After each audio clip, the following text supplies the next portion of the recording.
दोस्तों, आज हम आपको एक कहानी का श्रवण करा रहे हैं। आज की इस कहानी का विषय है एक नाग कन्या और मछुआरे का विवाह।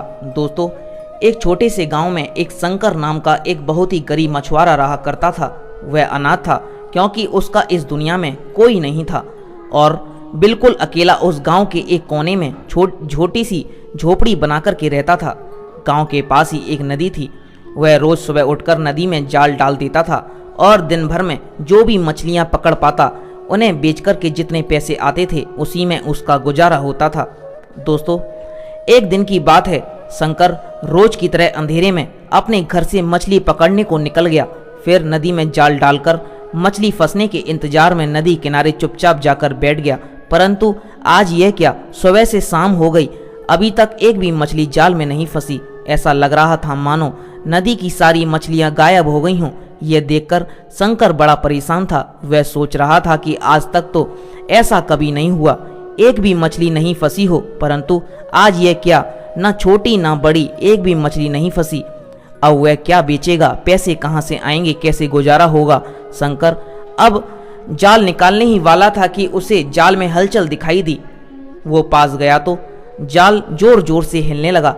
उसने मतलब एकदम सोचने लगा, आज बहुत बड़ी मछली जाल में फंस गई हो। चलो कोई बात नहीं, सुबह से शाम इंतजार किया परंतु आज एक बड़ी मछली तो फंसी। यह सोचकर शंकर ने जैसे ही पानी से जाल बाहर निकाला तो उसे जाल में एक बहुत बड़ा सांप दिखाई दिया। इतना भयानक और डरावना सांप उसने आज तक कभी नहीं देखा था। उस सांप को देखकर शंकर डरकर पीछे भाग गया और सोचने लगा, लगता है इसी ने नदी की सारी मछलियां खा ली हैं। तभी तो सुबह से शाम हो गई लेकिन एक भी मछली नहीं फंसी। अगर इसे नहीं मारा तो ये मछलियों के साथ साथ धीरे धीरे पूरे गांव वालों को खा जाएगा। हिम्मत कर शंकर जल के थोड़ा पास पहुंचा। उसने देखा कि सर्प बुरी तरह से जाल में फंसा पड़ा है। फिर भी उस सांप को उसकी अकेले मारने की उसकी हिम्मत नहीं हुई। उसने सोचा कि गांव वालों को बुलाकर इस सांप को मारा जाए। इधर शंकर गांव वालों को बुलाने के लिए जाने ही वाला था, तभी वहां पर नाग कन्या अपने पिता को जाल में देख कर के परेशान हो गईं और फिर वह एक सुंदर स्त्री का रूप धारण कर शंकर के पास आ गईं। शंकर ने उस कन्या को देखा तो देखता ही रह गया। वह उसकी सुंदरता पर मोहित हो गया। उस नाग कन्या ने शंकर से नागराज को छोड़ने का आग्रह किया। तब शंकर ने कहा, नहीं नहीं, इसने नदी की सारी मछलियां खा ली हैं। अगर इसे नहीं मारा तो यह तुम्हें भी और मुझे भी, फिर सारे गांव वालों को खा जाएगा।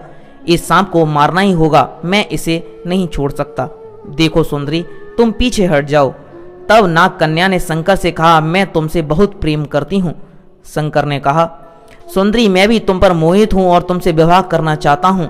तब उस नाग कन्या ने कहा कि शंकर, ये नाग मेरे पिता हैं, अगर तुम इसे छोड़ दोगे तब मैं तुमसे विवाह कर लूंगी। तब मछुआरे ने नागराज को छोड़ दिया और नाग कन्या से विवाह करके अपने घर आ गया। अगली सुबह यह बात पूरे गांव में आग की तरह फैल गई कि शंकर ने सुंदर नाग कन्या से विवाह किया है। पूरे गांव में सबसे सुंदर दुल्हन शंकर की है। गांव में हो रही शंकर की तारीफें सुनकर उस गांव के सेठ को अच्छी नहीं लगी। सेठ बहुत ही बदमाश था। वह सभी को परेशान करता रहता था। वह खुद को उस गांव का राजा समझता था। गांव के लोग परेशान थे, फिर भी सेठ के डर के कारण कोई भी सेठ की शिकायत राजा से नहीं करते थे।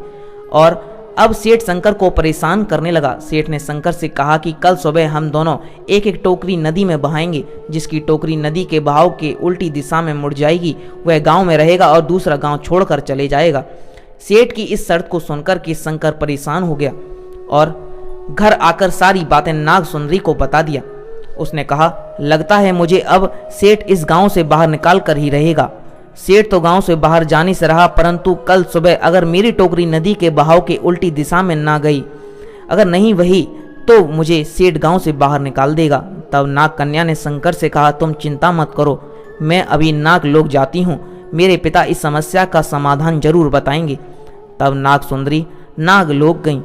तब नागराज ने उसे एक सुंदर चमत्कारी टोकरी दी और कहा, यह कोई साधारण टोकरी नहीं है, यह एक चमत्कारी टोकरी है।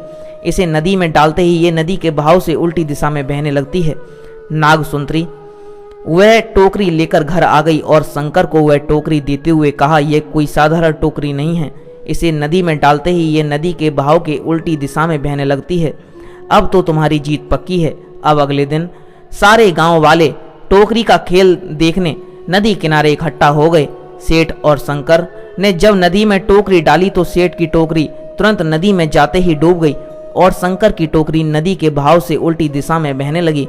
सभी गांव वाले ये देखकर बहुत खुश थे कि सेठ हार गया, अब वह गांव छोड़कर बाहर चले जाएगा। परंतु सेठ ने अपनी हार नहीं मानी और कहा, शंकर तो एक मछुआरा है, वह मछलियां पकड़ने के लिए दिन भर नदियों में ही रहता है, इसलिए बहाव की उल्टी दिशा में टोकरी बहाना उसके लिए कौन सी बड़ी बात है। फिर कुछ दिन बाद सेठ ने कहा कि अब शंकर को मेरे साथ मुर्गा का युद्ध लड़ना होगा, जिसका मुर्गा हारेगा उसे गांव छोड़कर जाना होगा। शंकर फिर परेशान हो गया और घर आकर उसने सारी बातें नाग कन्या को बताईं और कहा कि लगता है अब सेठ मुझे गांव से बाहर निकाल कर ही मानेगा। तब नाग कन्या ने शंकर से कहा, तुम परेशान मत हो, मैं अभी नाग लोग जाती हूँ और वहाँ से एक मोटा ताज़ा मुर्गा लेकर आती हूँ। फिर नाग कन्या नाग लोग जाकर के एक मोटा ताज़ा मुर्गा लेकर आती है और शंकर से कहती है, कल सुबह मुर्गे के युद्ध में तुम इसी मुर्गे को उतारना, देखना तुम्हारी जीत निश्चित है।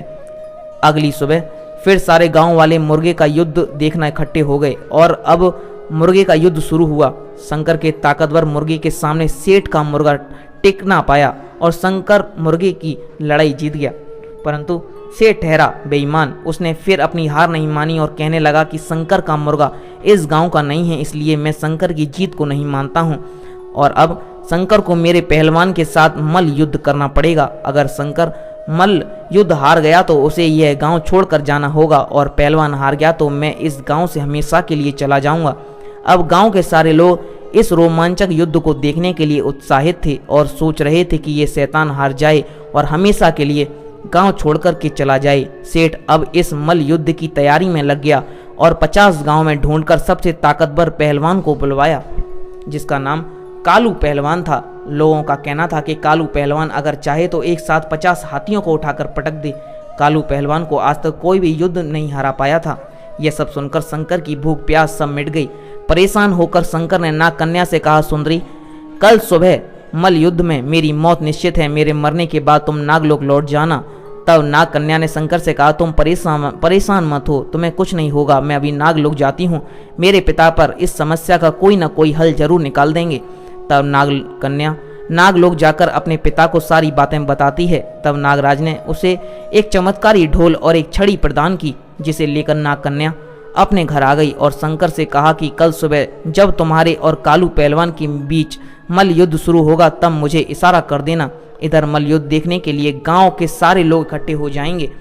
तब तक इस रोमांचक मल्ल युद्ध की खबर उस गांव के राजा को भी लग गई थी और अब इस मल्ल युद्ध को देखने के लिए राजा भी वहां आ गया। अब मछुआरा शंकर और कालू पहलवान आमने सामने खड़े थे। तभी शंकर ने नाग कन्या को इशारा कर दिया और नाग कन्या अपनी झोपड़ी में बैठी जोर जोर से ढोल बजाने लगी। ढोल की आवाज़ सुनते ही कालू पहलवान नाचने लगा। कालू पहलवान की यह हरकत देखकर सभी लोग हंसने लगे। सुबह से शाम हो गई, कालू पहलवान नाचता ही रह गया। यह देखकर सेठ को शर्मिंदा होना पड़ा। राजा ने अब शंकर की जीत और सेठ की हार घोषित कर दी और उसे पूरे गांव वालों और राजा के सामने अपनी हार माननी पड़ी और शर्त के मुताबिक अब वह गांव छोड़कर हमेशा हमेशा के लिए चला गया।